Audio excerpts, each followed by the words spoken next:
Ce que la spirale dynamique révèle des religions. Jean-Philippe François laissa flotter quelques instants de silence après sa dernière explication, comme pour permettre à chacun de laisser infuser en soi ce qu'il venait de partager. Puis il reprit, d'une voix posée, mais animée d'une intensité tranquille.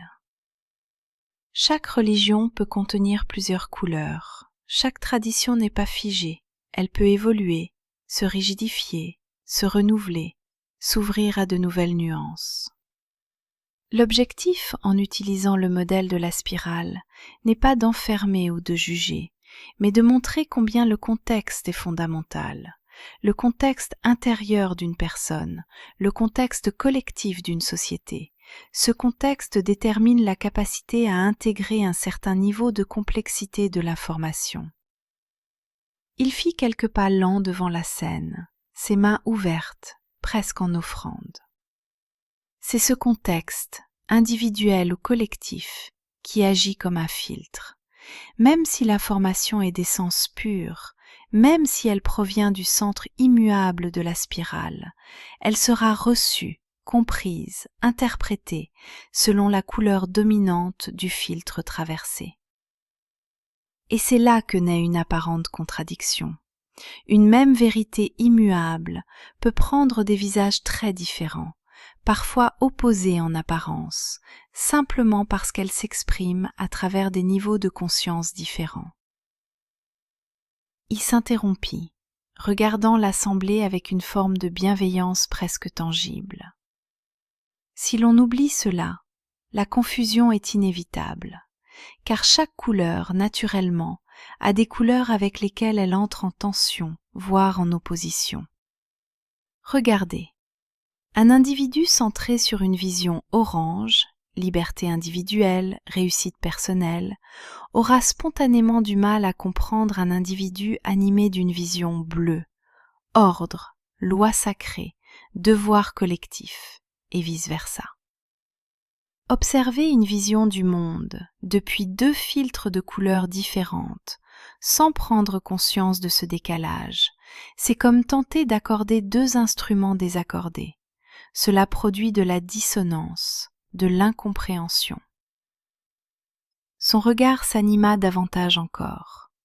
À l'inverse, comprendre que les visions du monde évoluent selon des filtres changeants, comme le propose la spirale dynamique, ouvre une toute autre posture, une posture d'intégration, une posture qui ne nie pas la vérité immuable au centre, mais qui reconnaît la pluralité de ses expressions, selon la maturité, l'époque, la situation, la culture. Jean-Philippe François esquissa un léger sourire et lança. Pour rendre cela plus vivant, je vous propose deux exemples concrets. Il appuya sur une télécommande. L'écran derrière lui changea. Premier exemple, la Bible et la spirale. Prenons deux citations très célèbres.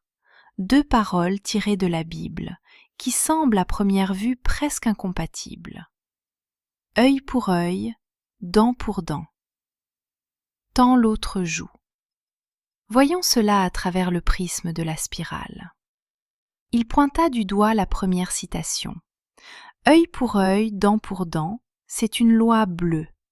Elle émerge dans des sociétés qui, après avoir connu l'anarchie du rouge, la loi du plus fort, cherchent à poser un premier cadre, une justice codifiée, proportionnée. C'est un progrès considérable pour l'époque. Ce n'est pas un appel à la violence gratuite, c'est la limitation de la violence par la loi. Puis il passa à la seconde. Tant l'autre joue.